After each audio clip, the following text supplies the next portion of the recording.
انا ما ندخلش في النقاش معك هذا تاع قطر والمغرب، وانت راك حاط المغرب هذا واقيلا انجلترا ولا المانيا ولا. انا نجاوب الاخ هذا اللي قال لك على غار جبيلات وما غار جبيلات. نعطيك حاجه يا اخي، باللي غار جبيلات اليوم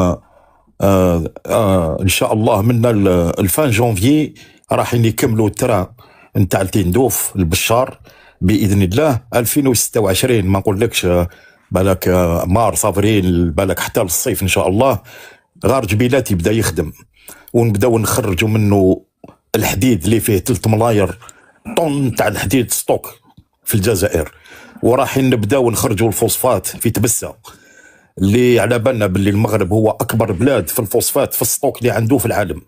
الحاجه الثانيه يا سي كمال، كنت تتكلم على الخيانه نتاع الحكام العرب وفي 67، وعلاه ما تقولش باللي في 67 كانت القمه العربيه وكانوا الحكام العرب باش يوجدوا باش يضربوا اسرائيل، والحسن الثاني رحمه الله عليه جاب الموصاد والايل 24 هضرت عليها والتساجيل كاينين، وجاب الموصاد وسجل القمه العربيه واعطى المخطط الاسرائيل كيفاش العرب رايحين يضربوا، واعطى لهم كلش. ويعني الخيانه خرجت من عندكم وبدات من عندكم، الحاجه الاولى. وهذا تاريخ، ماشي انا نهضر، انا هذا الكلام سمعته في ايفانت كات. ايفانت كات الاسرائيليه قالت لهم لو كان ماشي الحسن الثاني ولو كان ماشي المغرب ما نربحوش الحرب نتاع 67. كانت القمه في ال 65 وانتم بعتوا القضيه الفلسطينيه، واليوم تجي تقولنا باللي حنايا المغرب وحنا هكذا وحنا واش من الماريكان. انت درت لاكان شغل، درت حاجه كبيره. اني شفتهم البارح راحوا داو دراري صغار مساكن، جابوا لي بيس في المغرب باش يطلعوهم باش يدخلوهم لي ستاد، باسكو لي ستاد فارغين. لي ستاد فارغين، واحد ما جا باسكو الشي غالي. خليني نتكلم الشي غالي، الناس ما تقدرش تدخل، راكم تدخلوا الناس لي ستاد باطل. ولا حبيت نسقسيك حاجه كمال قبل ما نسقسيك حاجه واسكت. يا 67 و 65 انا نهضروا على كل شيء. بلاتي ما مزروب. قل لي واش عارف اسرار الحرب 67 فاش خرجتها اسرائيل؟ عارف شنو ذكرت ولا ما عارفش؟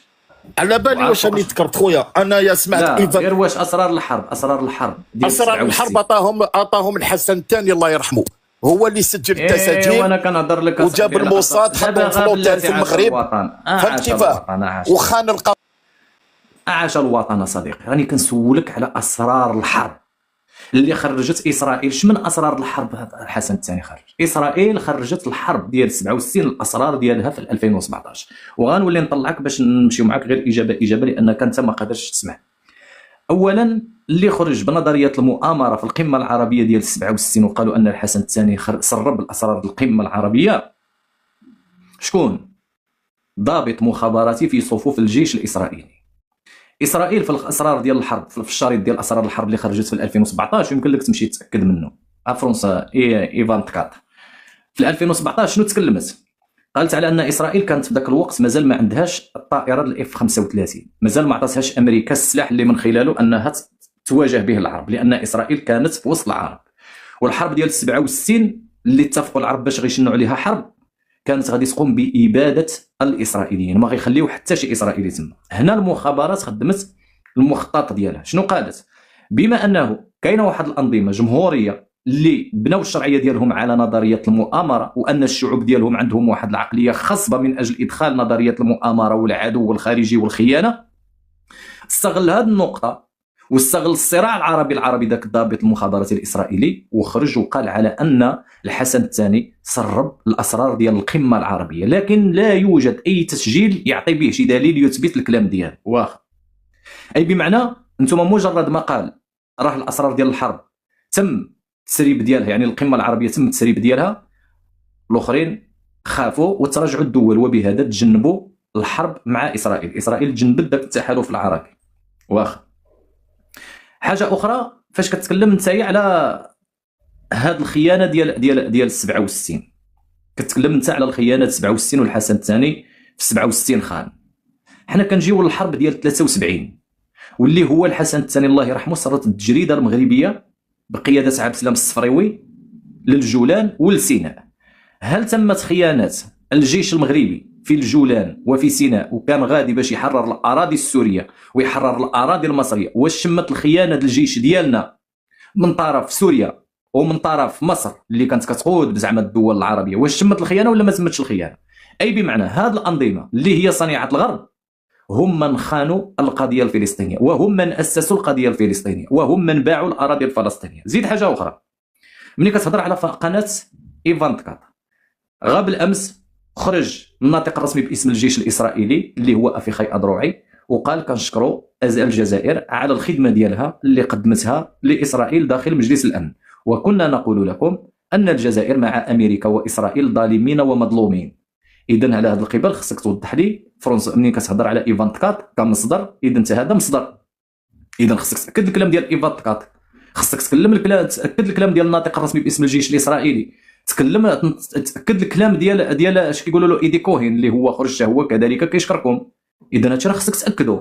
زيد حاجه اخرى، المنجم الجبل ديال غار الجبيلات، الجبل ديال غار الجبيلات اللي حنا كنشوفوكم هنا، ها هو باش نحطوا لك كل شيء.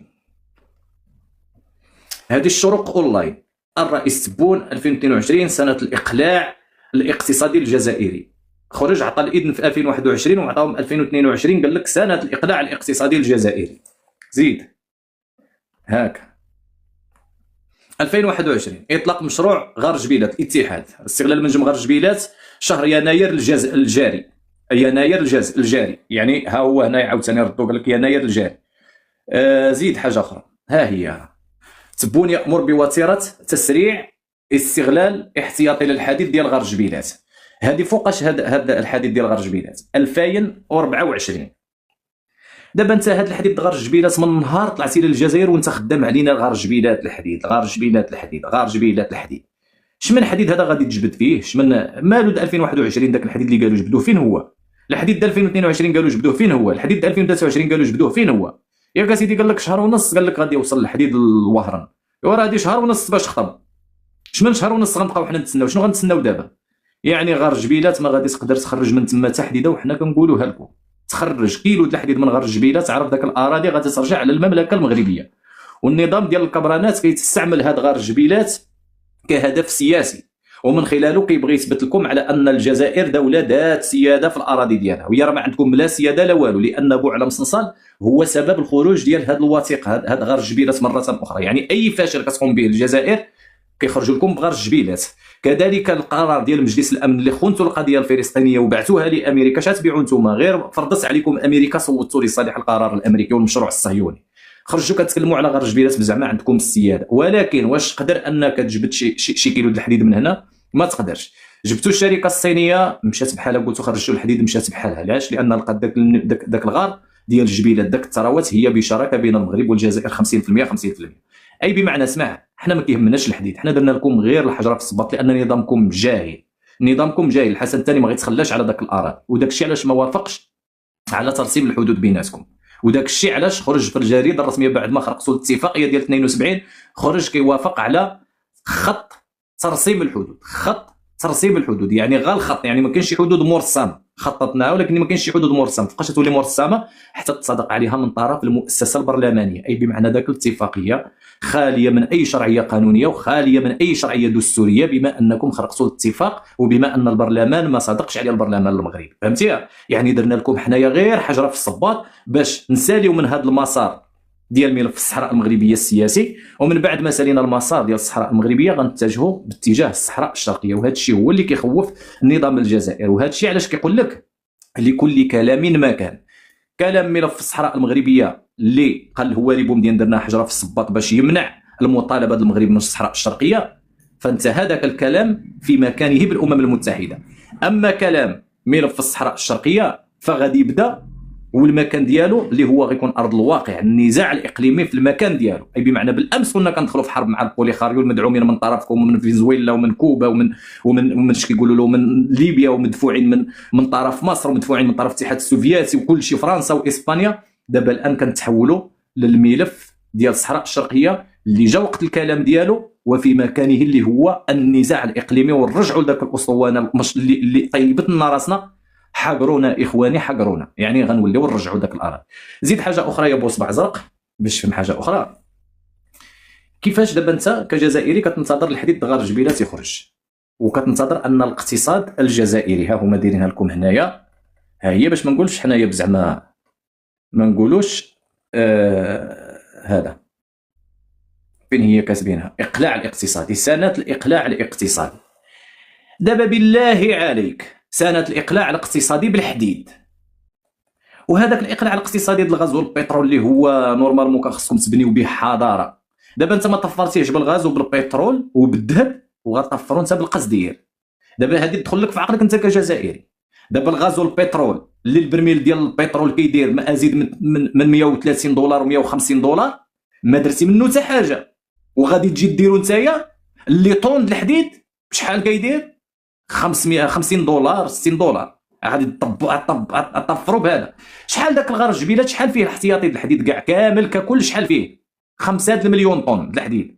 ايوا حسب لنا خويا هاد 50 مليون طن د الحديد، حسب لنا هاد 50 مليون طن ديال الحديد، شوف غير الميكانيزمات باش تبنيو ديك السكه الحديديه بشحال غادي يطيح عليكم، وخصكم 2000 كيلومتر ديال السكه الحديديه بشحال غادي يطيح عليكم، والمصاريف ديال داك المشروع حيدها من داك الشيء، زيد الشركه اللي غتدخل تستخرج معكم تما شحال غادي تدي النسبه المئويه، شنو بقى لكم؟ حتى حاجه. اي بمعنى الحديد مربح لكم في حاله ما خرج على الموانئ المغربيه عن طريق ميناء اكادير كما هو متفق عليه في اش كيقولوا له في الاتفاقيه. اي بمعنى السكه الحديديه راه واصله من اكادير حتى لتندوف، لان داك الاراضي راه مغربيه تاريخيا مغربيه، والسكه الحديديه راه واصله حتى لتندوف. اي بمعنى غير غنجبدوا الحديد نخرجوه على ميناء اكادير. اذا انت ملي غادي تجي دير 2000 كيلومتر ديال السكه الحديديه بشحال غتقام عليكم؟ جبد داك ال 50 مليون طن ما غاديش تشك فيك حتى في السكك الحديديه. وحاجه اخرى، الميكانيزمات باش انك تستخرج داك الحديد دغار جبيلات من تندوف، خصك واحد الكم هائل من المياه، انت ما لقيتيش الماء تما تشرب، قال لك باش تبني السكه الحديديه. زيد حاجه اخرى، الاتفاقيه كتمنعك اصديقي تسقي شي حديده تماكن لانه بشراكه 50% بين المغرب وبين الجزائر، وهذا الشيء نتوما عارفينه انه كتضربوا في الاتفاقيه، وانتم عندكم داك النيف في السماء والخبز والماء، اللي داك النيف عامر غاب الخنونه اللي هو اللي خارج عليكم، لم تنتصروا يوما في حرب بعد، هو اللي كيجيب لكم الشر لكم. لذلك غير قول داك السبون حنا كنتسناوه يقيس كيلو د الحديد من داك الجبيلات، وغادي نجيو حنايا المحاسن الثاني. شنو قال المغرب؟ يفعل ولا يقول، واذا قال فانه يفعل. حتى فاش دخلنا في الحرب ديال 63 وسولات والصحفيه الفرنسيه قالت له بما ان الجزائر مدعومه من طرف بعض الدول ومن بينهم فرنسا، مدعومه من طرف بعض الدول من بينهم فرنسا مصر الاتحاد السوفيتي، قالت له هذا التحالف بماذا غادي تكون النهايه ديالكم في هذه الحرب؟ شنو هي الحل ديالكم باش تخرجوا من هذه الحرب؟ قالت له واش كاين شي حل؟ قال لها كاين حل. قالت له ما هو؟ قال له هو ان ننتصر. وفعلا داك الشيء اللي كان وخرج الوالي بومدين كيقول حاقرونا حاقرونا اخواني حاقرونا، فهمتي؟ لذلك ما تنساش التاريخ، لان التاريخ اهم حاجه خصك تفكرها بحال هذه الاحداث هذه اللي غادي نوليو نجيو نحقروكم مره اخرى. تفضل معنا سامي. السلام عليكم سي كمال، واش راك؟ صافا لاباس؟ وعليكم السلام، الحمد لله. الحمد لله يا ربي. ولا غير طلعت نشكركم في الحقيقه على التنظيم الرائع، على الملاعب، قاعه الحفلات اللي درتوهم الجزائريين باش يحتفلوا فيهم، ولا غير ما شاء الله. من الجزائر انت الاخ؟ انا من الجزائر. انت حاضر في هذا الكان ولا؟ راني حاجز للمباراه الثالثه ان شاء الله، ونكمل حتى لا فينال ان شاء الله، نكمل حتى لا فينال، خاطش راني متاكد ان شاء الله بلي نديوها ان شاء الله ويسلمها لنا ولي العهد ان شاء الله، ونحتفلوا في قاعات الحفلات في الملاعب تاعكم ان شاء الله. تنظيم رائع حتى بالنسبه للمغاربه ولا غير اللي يشجعونا اليوم يعطيهم الصحه. ولا كتكلم على هو بلاتي عاطف بلاتي يا صاحبي، غير كيف شويه. تفضل يا سامي، تفضل يا سامي. واش بيه تقلق؟ ما فهمتش انايا. لا غير هو هذا وصافي. قلت لك انا نغتنم الفرصه في وجودي في هذا اللايف تاعك باش نشكر دوله المغرب على تجهيز الملاعب وقاعات الحفلات لاحتفال الجزائريين. يعطيكم الصحه. ولا غير حتى بالنسبه للترحاب وشجعتوا معانا. شوف انا شفت واحد الصوره، واحد الفيديو، طفل صغير ملتقط الكرات، شفته فرح مسكين من قلبه، وكأن المغرب سجلت جول ماشي الجزائر. ما شاء الله. ولا غير يعطيكم الصحه، وان شاء الله على بالك ان شاء الله بربي نتوجوا بهذا الكاس ان شاء الله. شوف، هو واحد القضيه خي سميت، انا كنتمنى ان الجزائر هي اللي تفوز بهذا الكاس هذا، كوني انا مواطن مغربي، لاننا بغينا نرفعوا من مستوى كره القدم في المنطقه ديال شمال افريقيا، لانه منذ سنه 2019 كنشوفوا على ان المستوى ديال الرياضه في الجزائر اصبح منهار، حتى انه ما بقاتش الجزائر كتقدر يعني تمثل القاره الافريقيه. لنفرض ان المنتخب المغربي ضعف افريقيا اللي هو الان هو رفع الرايه المغربيه ورفع الراس ديال الافارقه كاملين، لا من خلال تظاهرات كاس العالم اللي كانت في قطر وتاهلنا كاول منتخب عربي اللي وصل للمربع الذهبي اللي ما دار حتى شي واحد، كذلك من خلال الظفر بكاس العرب واللي انتقمنا الاخوه الجزائريين اللي لعبوا بالمنتخب الرسمي ديالهم مع الامارات، ومشينا غير بالمنتخب البديل كون الامارات دوله منتخب يعني ضعيف. لذلك بغيناكم انتم ترقاو وتوصلوا لواحد المستوى مطلوب، وحنا ما عندناش مشكل تديوه، لكن يبقى هذا الظفر بهذا كاس افريقيا. نتمنى من الله تكون واحد الروح رياضيه وتكون واحد الاخلاق اللي هي نشوفوها مره جديده، يعني الاخلاق في الشعب الجزائري، لان كنشوفوا دابا حاليا الاعلام الجزائري ما كيقومش يعني باحترام المهنيه ديالو، كذلك كنشوفوا حتى اللاعبيه ديال كره القدم اللي حاولوا ما امكن انهم يسيسوا رياضه كره القدم، اللي شفناهم كيديروا اعمال اللي هي مخله لا بالاخلاق ديال الرياضه ولا بالاخلاق ديالو هو كمواطن قبل ان يكون لاعب كره القدم. نتمنوا من الله ان كره القدم تطور وتبدلوا هذا الاتحاديه ديال كره القدم اللي في الجزائر، لانها لا ترقى، الاشخاص اللي هما فيها لا يرقون لاشخاص يقدروا يدخلوا في اي تظاهرات رياضيه. لذلك هذا هو اللي غادي نقول لك انا بالنسبه لي الجزائر منتخب يعني وصل للحضيض، ما عرفتش شنو هو سبب هذا التراجع منذ سنه 2019، وشفنا موريتانيا اللي كانت تقصتكم من كاس افريقيا على ما اعتقد بهدفين. لذلك بغينا تنوض كره القدم داخل الجزائر. نتمنى لكم من الله التوفيق. وحاجه اخرى بلا تجاري، نعطيو الكلمه واحد وكنبارك لكم بما ان المغرب هو الان كيقوم بتظاهرات قاريه وكيقوم بتظاهرات كذلك حتى عالميه بحال كاس افريقيا وكاس العالم. كنتمنوا لكم حتى نتوما تحصلوا بتنظيم التظاهره الافريقيه اللي هي تظاهره الالعاب المدرسيه، واللي عبد المجيد تبون حريص على هذا الشيء هذا، وكنتمنى لكم التوفيق على حساب هذا الفيديو. كل نشاط ها انت باش نمشيو غير سينمائي ربما هذه كاع تجيب الناس. انا برمجت نقول هذا معليش مبرمج باللي النهائي نتاع الالعاب المدرسيه الافريقيه يكون هنا. نعم، يعني بما ان المغرب ما شاء الله بالبنيه التحتيه ديالو والملاعب وبالقياده ديال صاحب الجلاله الملك محمد السادس، واكيد ماشي مشكل شكون اللي غادي يفتتح هذه الالعاب القاريه ولا غادي يسلم الكاس، لكن نتمنوا من الله ان هذه الالعاب المدرسيه يمشيوا الاطفال ديالنا وينتزعوا هذا الفينال اللي غادي يكون في الجزائر، وبالنسبه تكون روح رياضيه حتى في الشعب الجزائري، وما نسمعوش ذاك الاسطوانه ديال القجاع في حاله ما حصلتوش على التنظيم النهائي ديال الالعاب المدرسيه. لذلك نجيو بهذا بالاطفال ديالنا الصغار ونديو النهائي سماكين، ويجي عبد المجيد تبون مره اخرى ويسلموا لنا، ورحنا خوا وروح رياضيه على الاقل. يعني هنايا كنمشيو، يعني ما يضركمش الحال، لان كل دوله كتنظم التظاهره اللي هي من المستوى ديالها. المغرب عنده مستوى ديال تنظيم تظاهره رياضيه قاريه وتظاهره رياضيه عالميه، والجزائر مسكينه نتمنوا لها حتى التوفيق في البنيه التحتيه، لاننا كنشوفوا حتى المستوى ديال تنظيم هذه الالعاب المدرسيه. انا لا يرضيني كون الجزائر بلد الغاز والبترول هي ما زالت كتنافس الدول الافريقيه المهمشه حتى من اجل تظاهر الالعاب المدرسيه. تحياتي لكم، وان شاء الله غادي نجيو شكرا بنا وتوفروا لنا الفضاءات مرحبا. اللي هي شكرا الاخ كمال. طرحت تساؤلات، اذا تسمح لي نجاوبك على التساؤلات تاعك. انت في الرد تاعك ولا في المداخله تاعك كنت تكلمت وقلت بان المنتخب الجزائري من 2019 كان في الحضيض. شوف، المنتخب الجزائري حب التحديات. احنا كانت عندنا مشاكسات اعلاميه ما بين الجماهير الجزائريه والجماهير المصريه، وشفت رحنا لمصر من القاهره وتوجنا بكاس افريقيا.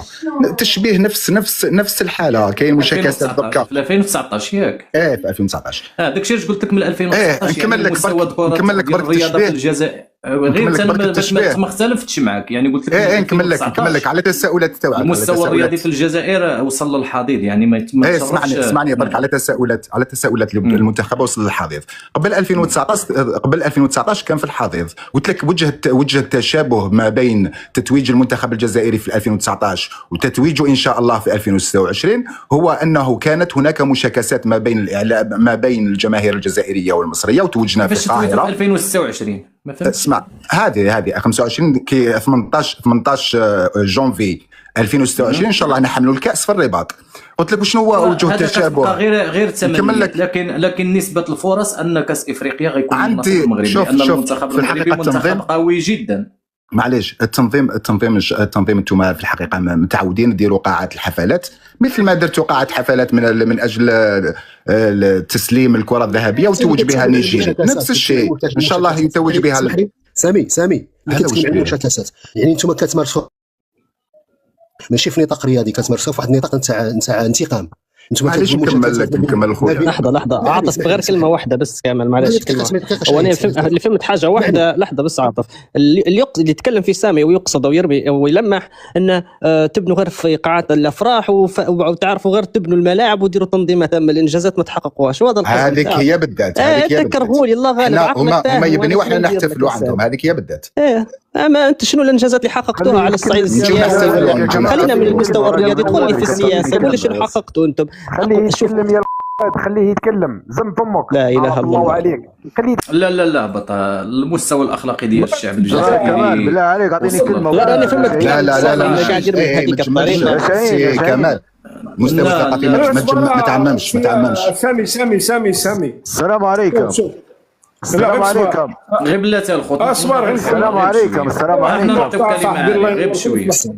نعطيوك سامي. احنا بغينا غير نردوا على داك ولد لا شيخ جمجومه. لا شيخ جمجومه راك كطيح لي اللايف اصاحبي. راه البارح راه كيضربوا، غير انا لاش نزلتو انا. خليه صافي نزلت. خليها صاحبي، غير خليه صافي نزل. السلام عليكم. لا نسولوا. خليو يا شيخ شويه يا شيخ معليش لو سمحت. السلام عليكم. خير يا كمال. انا قطعت كش واحد قطعته كي خليه عالي غنعطيك الكلمه، غير نتصادر، غير نضموا غير اللايف.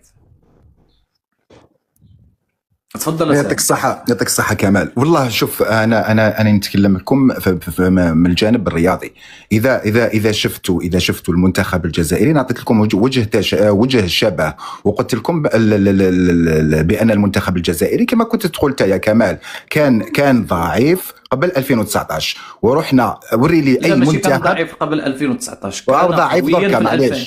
معليش راهو ضعيف دركا. شوف وري لي كاش منتخب من شمال افريقيا، منتخب عربي راح جاب الكاس من افريقيا، من القاهره. كاين كاش منتخب مثلا المغرب ولا ديجا المغرب ما نهضروش عليها، خاطر المغرب دات الكاس كي كانوا 8 منتخبات، والكاس هذه كي كان الاربيتي صفر بيده.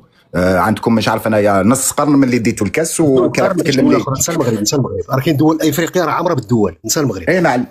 معليش انا نتكلم، خاطش التنظيم راهو في المغرب، الحفله راهي دارتها المغرب، وحنا نجيو ان شاء الله ثم نحتفلوا ان شاء الله. برك اني حاب نعرف كمال. احنا ماشي والله يا كمال كلها احتفالات. هذا النبي سكته شويه. كمال خويا خليونا غير بشويه. كمال خويا يا صديقي كمال خويا. سؤال فقط. غير مع سؤال فقط. معليش نختم خاطش ما حبونيش نتكلم. سؤال فقط ليك والجماعه اللي راهم هنا في الكاست. هو سامي باش ما غيقطعك. نختم بسؤالي. غير باش نعطيك واحد المساله. اوكي. شوف، هو المغرب دائما ما كيبغيش يعني ينافس الدول اللي هي ضعيفه. لذلك هذه باش تعرف واحد المساله، المغرب اول ما بدا التظاهره الرياضيه لكاس القاره افريقيا اول ما حصل عليه المغرب. لذلك حنا كنكونوا في المقدمه، ومن بعد ذلك كنخليو كل دوله تفرح بالنتاج ديالها. لذلك هذه خصك ديرها في دماغك، اول من حصل على كاس افريقيا في هذه التظاهرات هو المغرب. وحاجه اخرى، كنا كنساعدوا ديك الساعات، كنا كنحاولوا ما امكن نأطروكم ونوجدوكم باش تلعبوا تظاهره معنا ديال كاس افريقيا كفريق. وهذا الشيء كنا خدينا عليه عقوبات من طرف الفيفا فاش ما كانتش الجزائر دوله، وكنا حنا كنلعبوا الكره وكنا منتخب. كانت الجزائر مازال مسكينه ما عندهاش دوله وما عندهاش منتخب، كنا لعبنا معكم وكانت عاقبت الفيفا المغرب بسنتين باش ما نشاركوش في حتى شي تظاهره رياضيه. لذلك من بعد ما جات الجزائر تاسست كدوله في 62 وكونتوا فريق، يعني لعبنا دينا داك التظاهره، ومن بعد ذلك خليناه 54 دوله كل مره تظفر به. غير هو الجزائر كنشوفها شويه انانيه لانك كتحقر على بعض الدول المساكن اللي ما عندينوش كاع. المغرب كذلك من خلال كاس العرب، كذلك كنشوف المغرب تتوج بكاس العرب كاول دوله افريقيه كتحصل على كاس العرب وكتنتزع مع الدول العربيه. ومن بعد ذلك جات الجزائر، ومن بعد ذلك ولا خداها المغرب. غاب لا سامي باش نكمل لك. ثاني حاجه اخرى، نتمنى من الله الجزائر، اش قلت لك، نتمنى من الله يتحسن المستوى ديال كره القدم في الجزائر، لاننا نحن المغرب في قطر في كاس العالم اول دوله عربيه واللي العرب افتخروا بالمنتخب المغربي، وصل للمربع الذهبي. لذلك كنشوفوا الجزائر مسكينه ما كانتش حتى مأهله، والشعب الجزائري مسكين مشى كيشجع تما. كاين الخوال الخاوي، يعني ما كاين الخوال الخاوي عندنا في المغرب، هي ما كاينش منتخب مأهل. لذلك كنتمناو انكم حتى نتوما تحسن المستوى كرة القدم وتوصلوا ان شاء الله تربحوا الفينال ديال كاس العالم، تديو كاس العالم. هذا هو اللي كنتمناو لكم كل الخير، عكس ما الشعب الجزائري ربما كنشوفوا حقد على المغرب وكيتمنوا للمغرب الشر. هذا هو اللي كنشوف انايا. الرياضه كتبقى رياضه، لذلك حنا في المقدمه، ومن بعد ذلك اللي بغى يديه كتبقى مساله طبيعيه. الدول الافريقيه من حقهم حتى هما يفرحوا. تفضل الاخ سامي. قلت لك غير نختم بسؤالي برك، ولا غير يعطيك الصحه، نشكرك على الاماني تاعك، ان شاء الله نتوجوا بالكاس في المغرب. سؤالي ليك والجماعه اللي راهم في الكاس، وشنو هو الاحساس تاعك ان شاء الله نهار اللي توج المنتخب الجزائري؟ ضد الشعب، ضد الشعب. خلي غير يكمل. انا نتخيل كمال يكون عندهم في الجزائر اكاديميه عم يتبعوا الرياضه.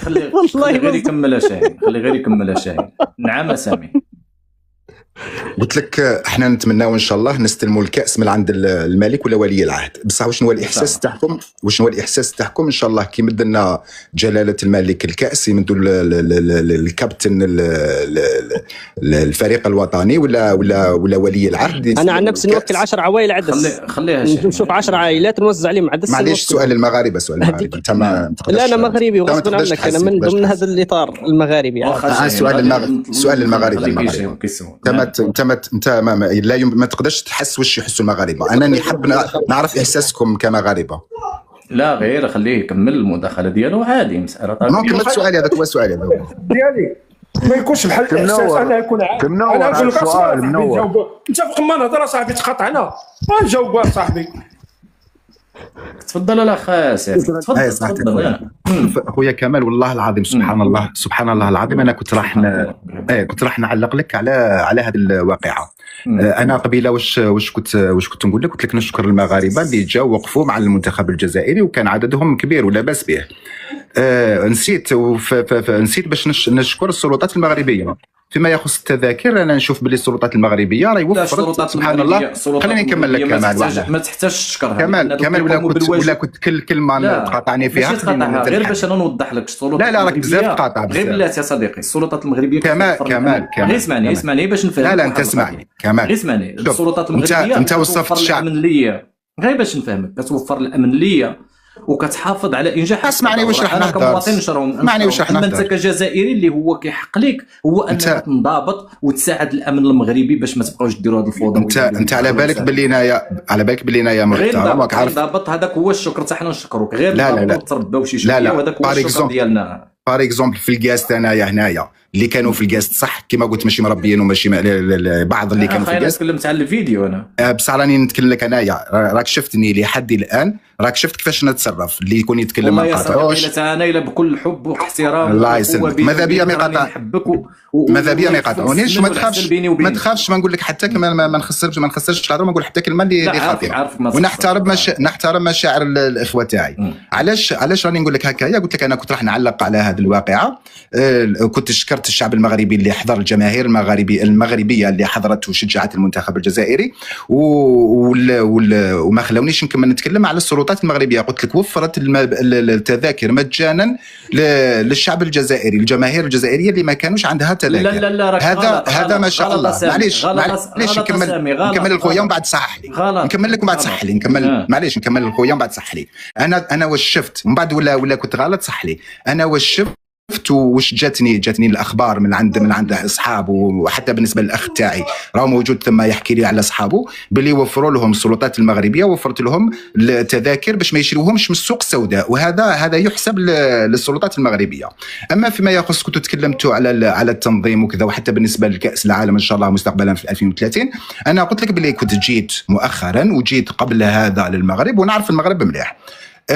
بصح الحاجه اللي تحز في نفسي انا كنت ماذا بيا، خاطر انا راح قلت لك بلي المقابله الثالثه ان شاء الله نجي نقعد حتى لا فينال، وان شاء الله يكون في لا فينال المنتخب الجزائري. بصح كان ماذا بيا قلت لك ما يحز في نفسي انني نحضر في جميع الملاعب في جميع الاقاليم. اللي راهو يوجع بزاف انه ما كاش مثلا ملعب كبير في الاقاليم الجنوبيه. ان شاء الله بالك مادام بالك بلو طار ان شاء الله في 2030 نحضروا في مش عارف انايا في وسمها في العيون. لو كان ديروا ولا خلاوكم ولا خلاتكم الامم المتحده ديروا ملعب في العيون ونتفرجوا ممتاز يتصاوب مليح. لا مليح. قلت لك صح، هذه مانيش نكذب، صح راهم عارضيني ولاد هنايا مغاربه بنات فتحوا لي دارهم ولا غير يعطيكم الصحه ما شاء الله يحلوا فيا، تامني باللي يحلوا فيا يعطوني في الفاتح ويقولوا لي روح هاي دارنا مفتوحه مجهزه بكل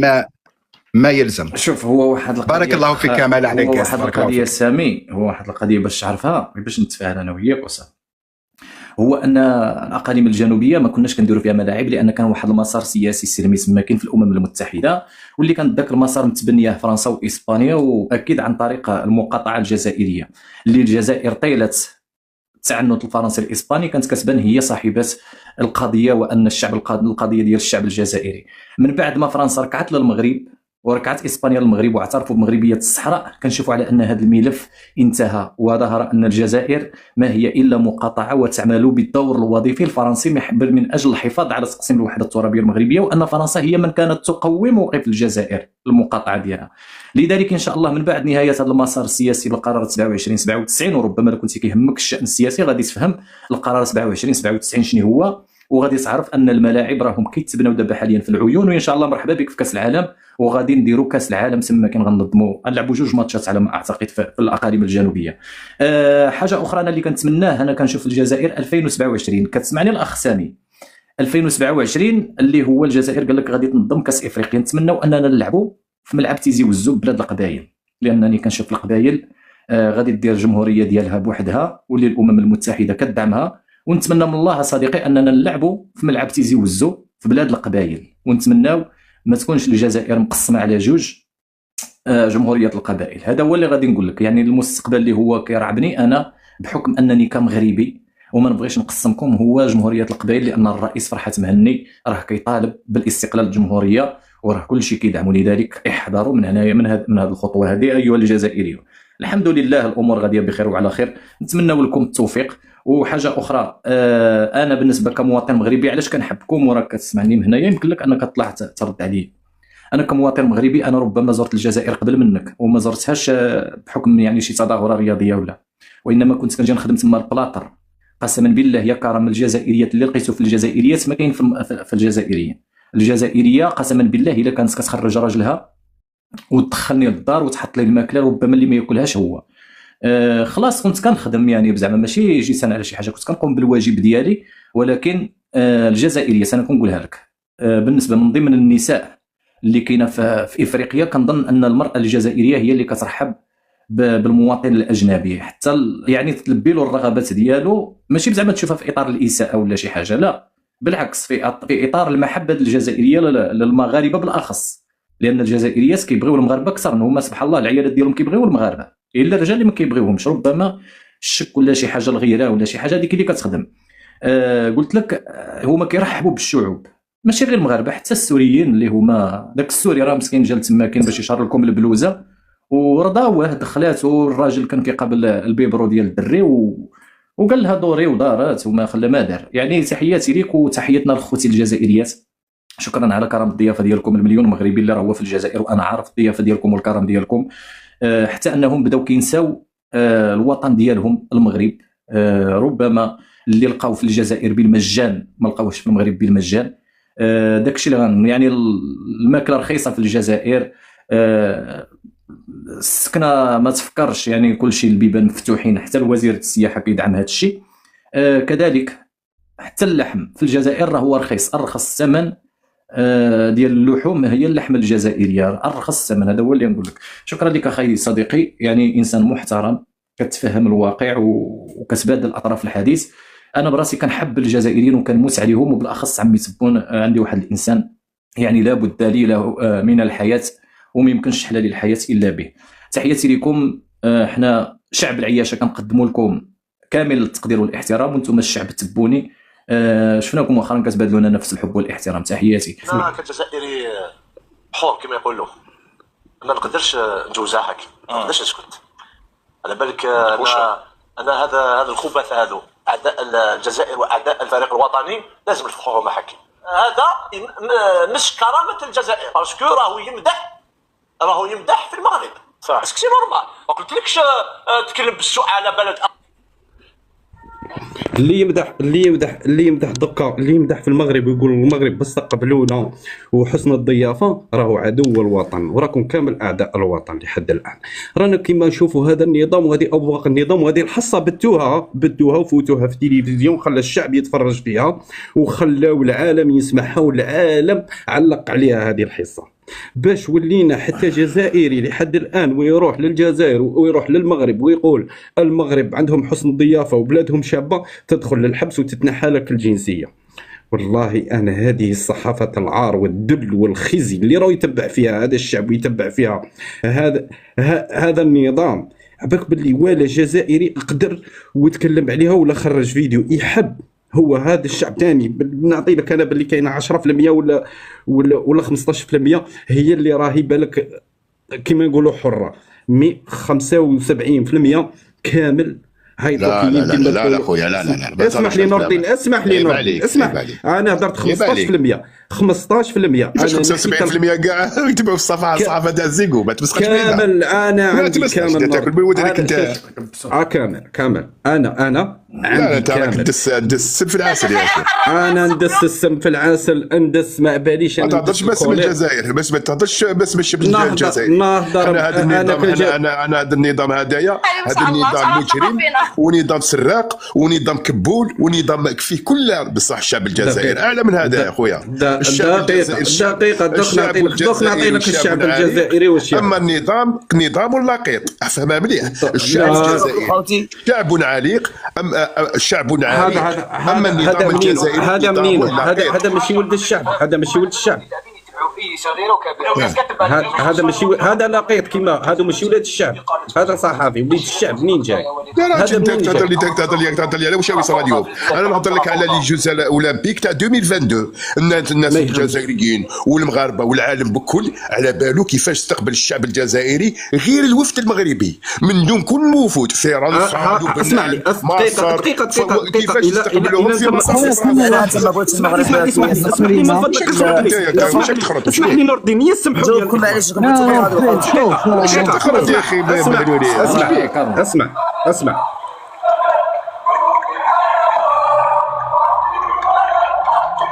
كاين هنا مجموعه اصحابك هذوك مجموعه اصحابك كيما انت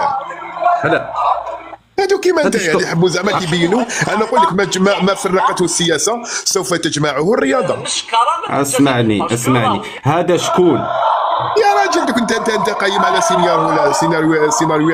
سيناريو انت تشوفوا هكذا تحب تروح تتهم به كاع الشعب. اش بيك يا راجل؟ وش بيك؟ شكون هادو؟ شكون هذا 5% والله ما كاين. النظام الجزائري شكون هي من شكون هادو خوتنا يا سيدي، هادو خوتنا. معليش نجاوبك صاحبي. واش راهم يقولوا المروكي حيوان ياكل لا هذه ما كاينش منها صاحبي، تراك دي في فتنه مغاربه خوتنا. دقيقه هذه في تاع بالراقي. هذه يا راك راك شطح وحدك يا اخي بهلول يا اخي. راك دي في فتنه وحدك صاحبي. راك انا مغاربه خوتنا حقيقه كيما انت مازالوا يملوا بالغوله. اسمع الا المرك خوتك هذا واش راه يقول؟ راهو يمدح في المغرب. اللي يمدح في المغرب هذاك مبردع تاع النظام، هذا بوق تاع النظام. شكون ما يعرفوش هذا؟ انا كجزائري شوف هاو المغاربه خاوتنا، ها كيفاش ما يضربوش. روح شوف واش راهم يهضروا في الجزائر. انا يهمني كي جاو انا يهمني كي جاو حتى في الجزائر. حنا في الجزائر كي فاز المغرب نقولوا بكاس العالم. اسمع هذا واش يقول. انا زيد نعطيك واش ياسين نجاوبك. ياسين راه يصرى صاحبي راكم انتم تهضروا خويا. استقبلونا وين يشوفوا ياسين تاع الجزائر مرحبا خاوه. بس علينا هذه فوضى تاعك بجاوبك صاحبي. والله ما خلصوا علينا. اسمعني انا مانيش نبد في الكراهيه. راك تخلص صاحبي. راك شوف المغربي والله ما تحشوها له بخاوه. يا وانت انا مغاربه خوتنا وراك في الفتنه بلا فايده صاحبي.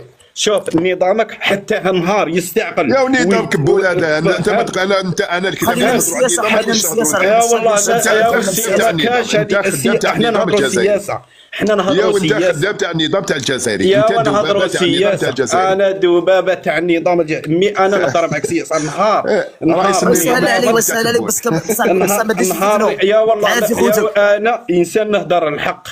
واش نهضر الحق؟ واش نهضر الحق صاحبي؟ داخل على فتنه مور فتنه صاحبي. عندك بالفتنه اشد من قتل عندك تشكل صاحبي وتجبد نفسك راك تشكل صاحبي راك تشكل مالك يا ولي جبد لكم باسكو نتوما شوف انتم سفتوا دقيقه شوف انا خاطي السياسه صاحبي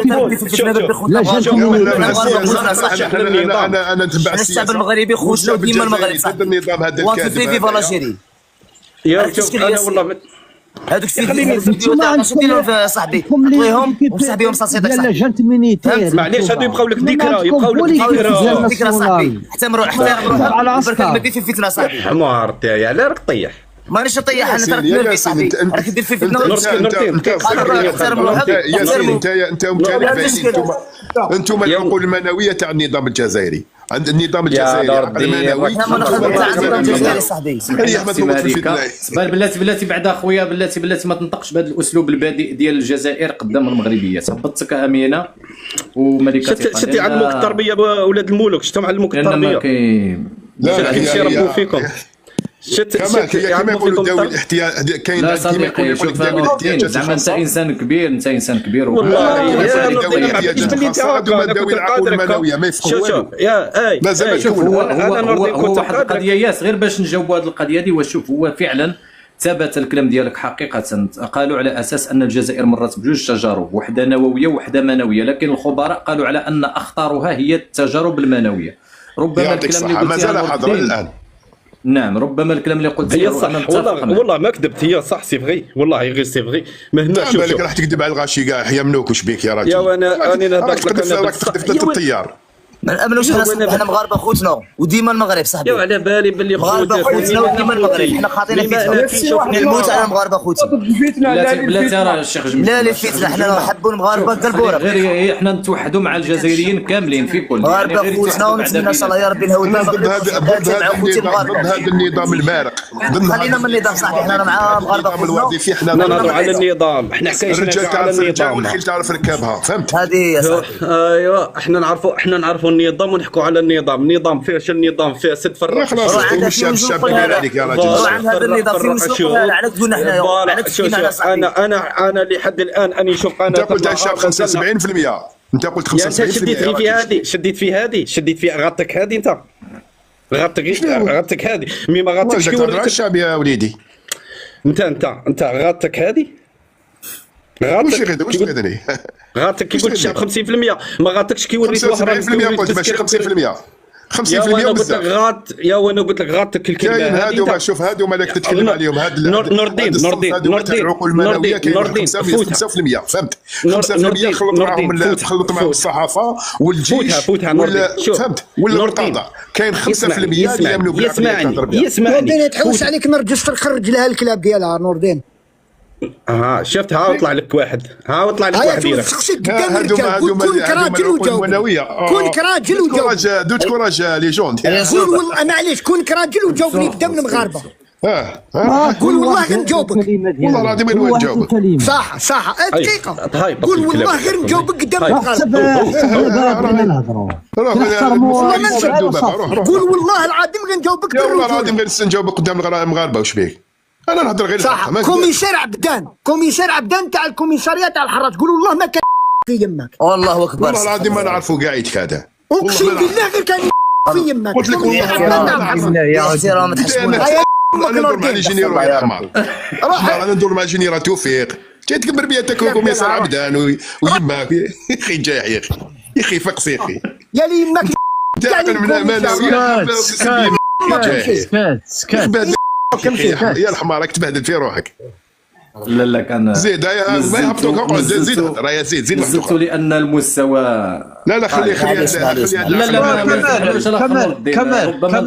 ربما نخشى خليه العقل المعنوي خليه كمل شفنا كل شي لي زيكيب اللي جاو للمغرب شفناهم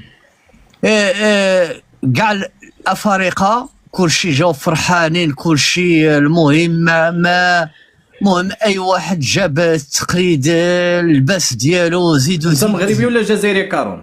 لا انا مغربي انا تازي. صافي اخي بلاتي كارون انت لا دخل لك. دابا حنا حاليا راه جمجومه كيطير من الطيور من المقله ومازال ما بغيناش نهضروا حنا محيت شو كمان نتوحدوا عاد نقدروا هو راه يهضر لك على نقولوا الفريق الجزائري. بلاتي كارون صافي. شوف ما تدخلش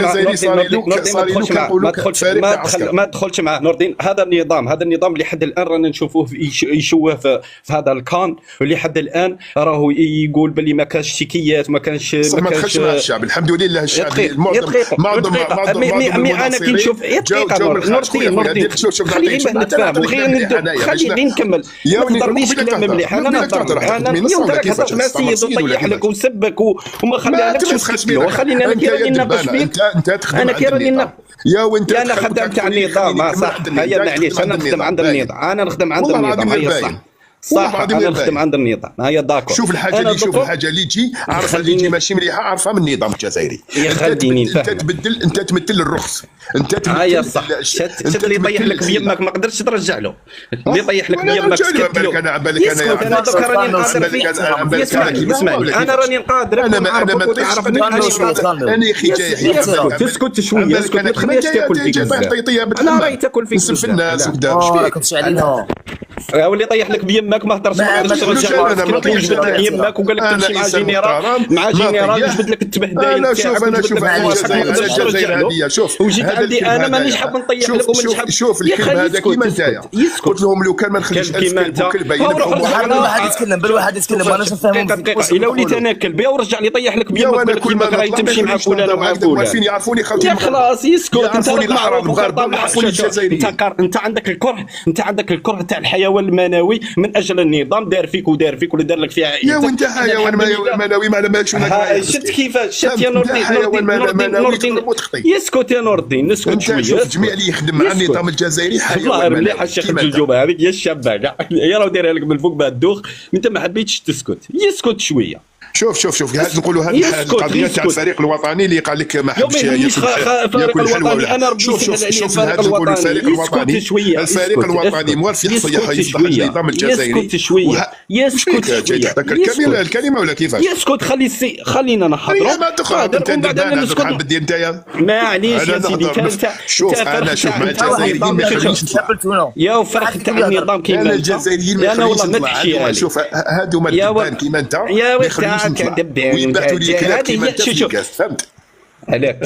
شوف اللي يطيح لك بيمك رانا عند الحراره امزيه كي رانا عند الحراره فهمت. مي كون جيت تاع حر تهضر بهذه الهضره بهذا الاسلوب الراكي. لا يبان لهم كارو هذاك جمجومه. لا ايبان كار والله هذاك هو راسو تاع ببوشه. هذا هو عقل تاع ببوشه. دير له في مخو بالك يسكت شويه. القضيه ياس هو انا كنعرف نور الدين محترم. انت مما انا نعرفه غير هو ما بينش راه كلاتي ولا رابح حتى هو محترم. يعني خص غير يكون واحد التوحيد في الكلمه. يعني ربما خصكم غير تعرفوا سي كمال هو دخلها. شوف هو دخلها شوف والكلب يهضر على الكلب والكلب يدس السم في العسل باين. يا ولد ندس لك ما تشوف. انا انت يقول لك 75 من الشعب الجزائري في 100% ضد نقولوا البقره.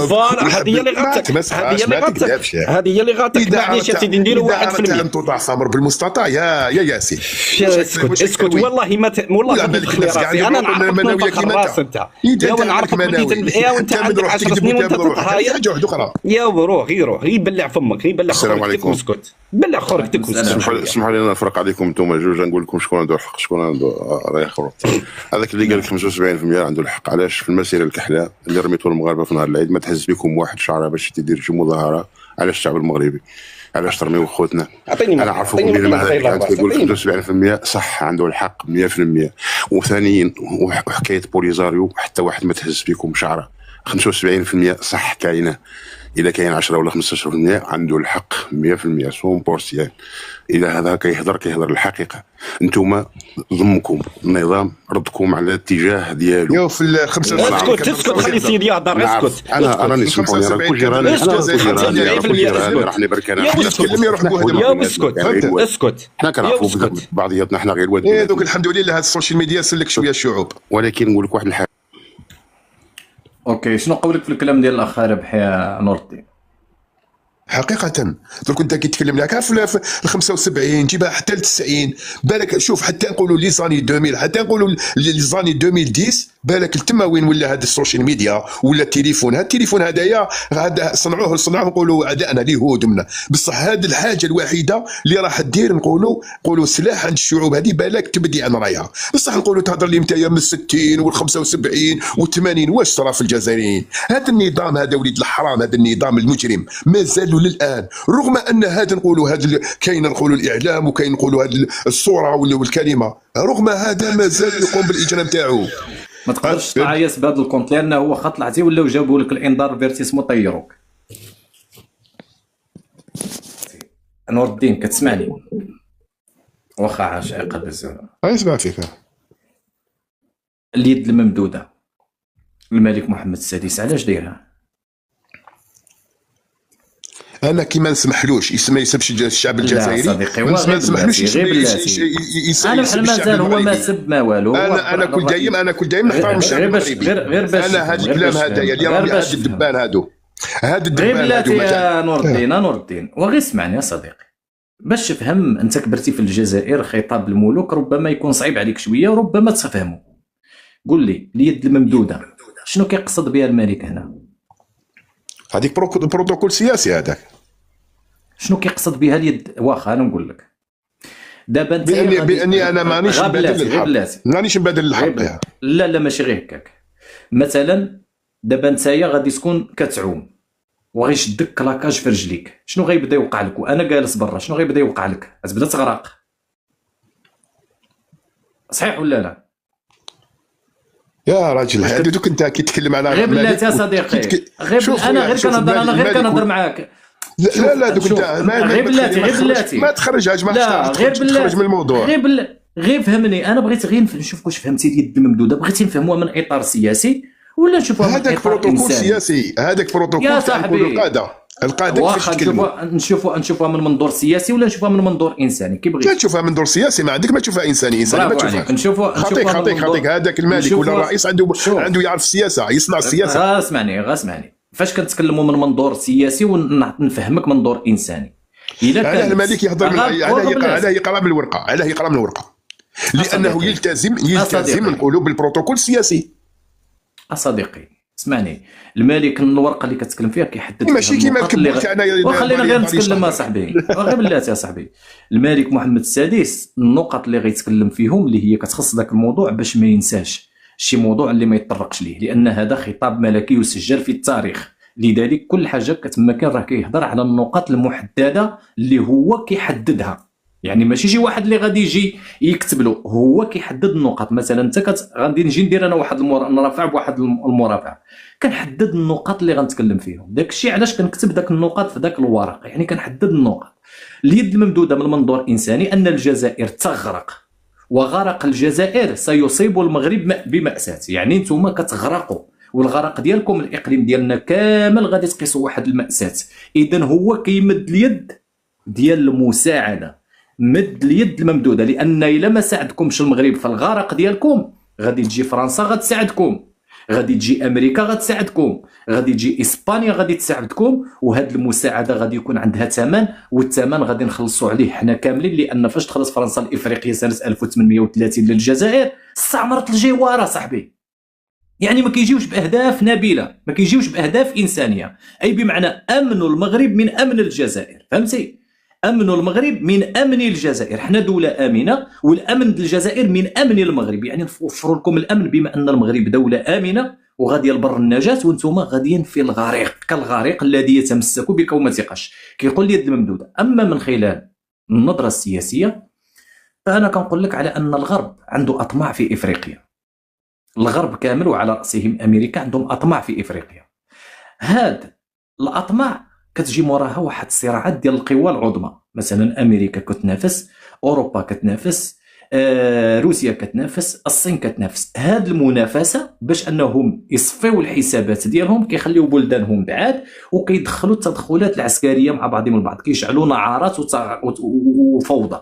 هاد النعارات اللي كيديروا هاد الفوضى وهاد الحروب اللي كتمس القاره، شنو كيوقع؟ كينتج عندها زعزعه الامن والاستقرار ديال المنطقه ديالنا. اذا المصالح ديال المغرب غادي تضرر، المصالح ديال موريتانيا غادي تضرر، المصالح ديال مالي غادي تضرر، المصالح ديال ليبيا غادي تضرر. اذا حنا نقدروا نديروا اليد في اليد ونحلوا الخلافات ديالنا دون اي تدخل اجنبي، ونقدروا اننا ندخلوا في اتفاقيات مع ذاك الدول في اطار سياسه رابح. يعني ما تجي حتى شي دوله، مثلا نعطيك كمثال، مالي وقع فيها الانقلاب، طردوا فرنسا. منين طردوا فرنسا داروا واحد الحكومه انتقاليه، التف الشعب على ذاك الحكومه، فرنسا ما بقاش عندها الربح، يعني خسرت النفوذ ديالها لان الرئيس اللي كان كيوفر لها مشى. اذا شنو ولات فرنسا؟ خصها زعزعه الامن والاستقرار داخل مالي باش تلقى ذريعه باش تدخل. هنا الجزائر ولات كتدعم الانفصال، ولات كتدعم الكباب، باش غادي تجي فرنسا وغادي تحافظ على المصالح ديالها. خويا بلاتي غير نكمل لك غير بلاتي غير نكمل لك الله يرضي عليك باش ما تقاطعنيش، لان فويل للمصلين ما يمكنش نفسروا عليها الايه. لذلك كتحاول الجزائر توفر لا الجزائر تدعم النظام الفرنسي، الجزائر مع فرنسا. ايوا غير اسمعني، هي كتدعم الكباب وكتدعم الانفصال في هذه الحكومه، وشاده واحد الرئيس سميتو ديكو معارض، اسس واحد اش كيقولوا له واحد الجمعيه، ولا مؤسس واحد الحزب، ولا مؤسس شنو مؤسس، ما باغي يكون هو رئيس الدوله. اذا فرنسا غادي تجي غتقول لك نحارب الكباب في دول الساحل، وهكا غادي تضرب ذاك الجيش المالي. هنايا روسيا باش ان امريكا هذا مالي باش انها توفر الامن ديالها، خشيه التدخل الفرنسي للجزائر، كتسعى تجيب واحد دير واحد الذريعه باش تدخل. فرنسا شنو دارت؟ لجأت للحمايه الروسيه، والحمايه الروسيه ليس بالمجان، ولات المنطقه شاعله بين نفوذ روسيا وبين نفوذ فرنسا، وبهذا اصبحت الجزائر الامن ديالها من جهه الجنوب غير امنه. وهذا الامن هذا هذا الزعزعه الامن ما كيخدمش المصالح ديالنا، وانما كيخدم المصالح ديال القوى العظمى. نعطيك كمثال، الان دابا اوروبا تقدر انها تفاوض بافريقيا مع امريكا، تفاوض بافريقيا مع روسيا، تفاوض بافريقيا مع الصين في الحروب الاقتصاديه ديالها. اذا حنا هنايا بخلال الجزائر ولينا كواحد الورقه من خلالها تنزل فرنسا مثلا على النفوذ مقابل الحرب في روسيا مع اوكرانيا، وتوفر لروسيا المصالح ديالها في افريقيا تنازلوا فرنسا. اذا علاش ما نديروش اليد في اليد وندعيو دعوه للحكمه وما ندعيوش دعوه للفتنه اللي الجزائر كتسعى ليها؟ اذا الملك محمد السادس فاش تكلم على النوايا قال بصفه ملك المغرب، اي بمعنى واش انا لزمني بداك الكلام؟ قال لي سير خوي الجزائري، دابا ملك المغرب غادي يقول المواطن المغربي باه قتلوه نظام الكبرانات، ولا هذاك المغربي اللي قتلوه نظام الكبرانات والشعب الجزائري يضحك عليه في السعيديه غيقول له لا دير خوا معاهم؟ بصح صاحبينا خويا الملك اللي هي غاديه في اطار الرؤيه السياسيه خدمه لمصالح الشعب الافريقي ككل. وهذا الخدمه المصالح هذا الكلام هذا ماهوش موجه للنظام، موجه للشعب، موجه للشعب الجزائري.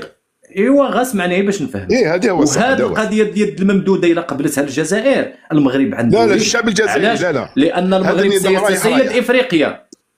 كيفاش هذا النظام رايح؟ كان عندكم بوهواري ان شاء الله. زيدك الكلام تاعك. شوف انا سياسي، انا سياسي. انور الدين واش المشكل عندكم في النظام؟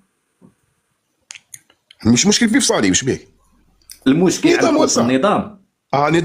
نظام فاسد. نعطيك كمثال، نظام عسكري.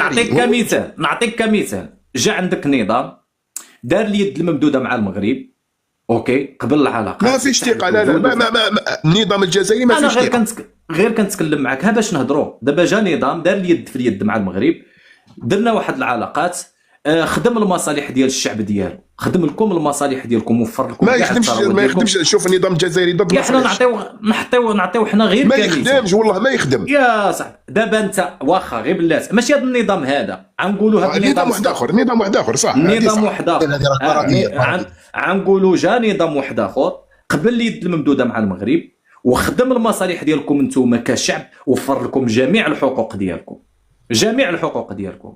واش هذا النظام في حاله ما خسر جزء من الاراضي الجزائريه غتكون راضي عليه انت كنور الدين؟ هذه اذا انا ضد، انا شوف ضد هذا. شوف نقولوا هذه الخساره، انا نعرف ربح ما نحب يخسر المغرب، ما نحب تخسر الجزائر. دقيقه خويا، وغير بلاتي اسمعني، كي نقولوا نحضروا الاحداث الجيوسياسيه. دقيقه خويا، انا غير كنتكلم لك على الاحداث الجيوسياسيه والجيوستراتيجيه. خلاص ولي البارح امس كان اتحاد دول الساحل من بينها غير سمعت بها ولا ما سمعتش بها؟ علاش كتهرب من هذا السؤال؟ سمعت الاتحاد تاع الامس. ناني هضرك على الامس. يا نور الدين خليني من التحالف ديال هذا. اسمعني، الا جا نظام جديد فتح الحدود خويا، اذا نظام جديد ما تدخلش الحدود ماهوش نظام. ها حنا شوف جا نظام شعبي اوروبيان فتح الحدود. دابا حسب راسك انت رئيس الجزائر، انت هو الرئيس الجديد، تفتحوا الحدود خويا.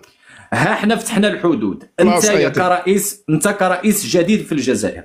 راحوا النزاعات كاع يا غبلات يا صاحبي. واش غادي تفكر انك تخسر شي جزء من الاراضي الجزائريه؟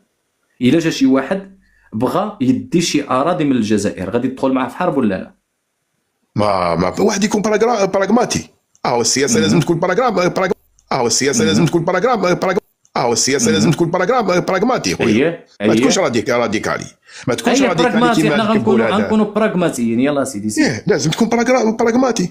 يعني واش الا انت تفتح الحدود هذه، نقولوا هذه نزاعات تاع الحدود. انا كنقول لك انا غير اسمعني، يولي الجزائر يولي واخا الا جا المغرب غير اسمع خلينا صاحبي وغير بلاتي غير فهمني. الا جا المغرب وفتحتوا الحدود وطالب منك تسلموا الاراضي الشرقيه المغربيه، غادي تعطيها له ولا ما غتعطيهالوش نور الدين؟ وكيفاش تعطيها له؟ تعطيها له كهويه؟ نقولوا كالشعب يدخل يعيش لتما ولا كيفاش؟ السياده المغربيه، السياده ما تهضرليش على الحدود، الاراضي المغربيه الشرقيه غطالب بها تمدها ولا غادي تدخل في حرب عليها؟ ويدخل حرب يا راجل. دوك حنا يقول لك ما انا غير كنسولك دابا، حنا غير انا قلت لك انا الحل تفتح الحدود خلاص. يا خليني من الحدود. انا الكلام يبقى كلام هذايا. انا كنقول لك في حاله ما غير اسمعني، انا غير اسمعني انا في حاله ما انت هو الرئيس الجديد في الجزائر فتحتي الحدود ولينا شعب واحد وتوحيد العمله ماشي بالهضره، ماشي ما في عذر. توحيد العمله الا وحدتي العمله مع المغرب غادي تكون في صالحك، يعني انت مستفد مني لان انت العمله ديالك في صالح الشعوب. باش نحوس انت درك انا غير باش واش نوضح لك. اي بمعنى جاو المغرب وطالب بداك الحدود المغربيه، غتسلمها له ولا ما غتسلمهالوش؟ يا عمر المغرب ما طلب الحدود هذه قاعده في الذباب، عند الذباب الالكتروني. دابا حنا رسميا المغرب ما طالب انا غير كنسولك، عمرو ما طالب بالحدود. اليوم اللي غتولي فيه رئيس انت ورئيس براغماتي وواقعي، احنا هنا فهادشي كنهضروا. بما انك انت واقعي، هاد الحدود واقعيا واش هي الحدود الجزائريه ولا هاد الحدود عطاتها لك فرنسا؟ قول لي الواقعيه. ما كانتش حدود خويا بكري، ما كانتش حدود. واخا صديقي انت رئيس الجزائر، غتمشي للامم المتحده غيقولوا لك شحال المساحه ديال الاراضي ديالك؟ يا راجل درك حنا درك انت دير مشكل، يقول لك لكل مقام مقال. كي العقل هذاك الشيء كي يزيد انا قلت لك الحل بالقدس.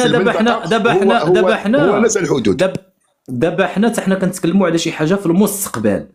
دابا حنا اللي فريد صديقي المستقبل خويا. شوف المستقبل ما تشوفش من جهه واحده، ما تشوفش من جهه واحده. شوف ما تشوفش من جهه واحده، شوف من كلتا الجهتين. دابا واش غتكون واقعي وتقول على ان هذه الاراضي تاريخيا مغربيه وان المغاربه عاونونا باش نحرروا راسنا، جا الوقت باش اننا نعطيوهم الاراضي ديالهم ونبقاو غير بالاراضي اللي غادي تبقى لنا. وكان يقول لك بلي وجده تبع للجزائر، وجده تبع يعني الحدود الجزائري. فوقاش كانت هاد الحدود وجده تبع الجزائر؟ وفوقاش كانت هاد الحدود تبع المغرب؟ فوقاش هاد الحدود وجده؟ فوقاش تبع حدود المغرب من هذه 12 القرن حتى ل 1962 عاد ما بقاتش تبع المغرب. واش من دليل عندك هذا؟ عندنا مع فرنسا اتفاق 1945 فاش كانت داتها كانت تابعه للمغرب، يعني فاش دخلت فرنسا كانت داك الاراضي مغربيه. عندنا ترسيم حدود مع الدوله العثمانيه واصله حتى الواد تافنه الاراضي المغربيه.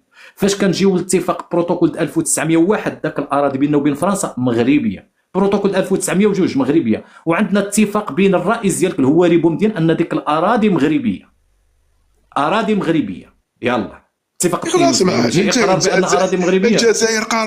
الجزائر قاره وشنو هذه اذا حقت الحدود وهذا هو خلاص ما كانش مشكل. لا يعني واش متفق معايا تسلم ذاك الاراضي الشرقيه للمغرب ولا ما تسلمش؟ يسلموا اذا كان اتفاق هذيك يتفقوا الخواكب ليس كما كان هو رئيس الجزائر، انت هو رئيس شبن الهواري بومدين. انا كتقول لي الهواري بومدين سنى الاتفاقيه وقر ان الاراضي مغربيه ومشى كيقسم المغرب من جهه الجنوب، قال لك الصحراء الغربيه. انت تقول لي انت الرئيس الهواري بومدين هذاك اكبر شفار. انا بالنسبه لي شوف نور الدين يكون رئيسكم ولا انا في نظري الهواري بومدين اكبر شفار وارخص شفار، لانه مشفر عائله في قلب وجده داير لها مساكن فلوس القهوه اللي كان كيتحشد عندنا كيسعى هنايا ويشرب القهوه عندنا في المغرب. وكانت الرعايه الملكيه كانوا يعطيوه وهكاك. يا هو دار في الجزائريين، دار في الجزائريين اكثر. يا انا ما سوقيش فيك، انا ما سوقيش فيك. انت جزائري دار فيهم. يا خويا هذاك منك، انا اش كيجيني، انا اش كيقربني، انا هذاك منك. لا دار فيك شي حاجه دودك من عودك، انا جاي لعندي اش كيقربني. انا جيتي بحال انت كجزائري دقيتي عليا في الباب السلام حليت خويا بغيت ناكل وبغيت نشرب، قلت لك واخا مرحبا، مديت لك الطابسيل مديت لك الكاس فيه الماء، شربتي الكاس وضربتي لي به الوجه. اش غتقول لي انا؟ هذه ديرها معاك خوك في الدار تقدر تشوف معاه الحل. اما انت هي كدير معايا هاد الخصاير هكا تقول لي الهواري بومدين اكبر شفار، بما انه شفر 350 ريال في ذاك الوقت لواحد الراجل مسكين بقات مقيده غا في الدفتر في الكناش حتى الغدا امام الله. يعني انا ذاك الاراضي الشرقيه اسمع خاوه المغربيه. بالنسبه لي انا مواطن مغربي، خاص المواطن الجزائري يسلم الاراضي الشرقيه طوعا لا كرها. الا سلمتوها كرها فهذا ماشي خويا. الا دخلنا في حرب وديناها لكم فهذا ماشي خويا. الا دخلنا في دعوه امميه وديناها لكم فهذا ماشي خويا. وانما خصها تسلم طوعا، لان فرنسا اللي داتها وحنا كنا كنساعدوكم من اجل التحرير. الا ما تسلمتش طوعا هكا تسلم على طبق من فضه ومع الاعتذار على هاد 60 سنه اللي انتم مطوفيننا في هاد المشاكل، فهذه ما كاين لا خا ولا هي واحد شوف خويا يعود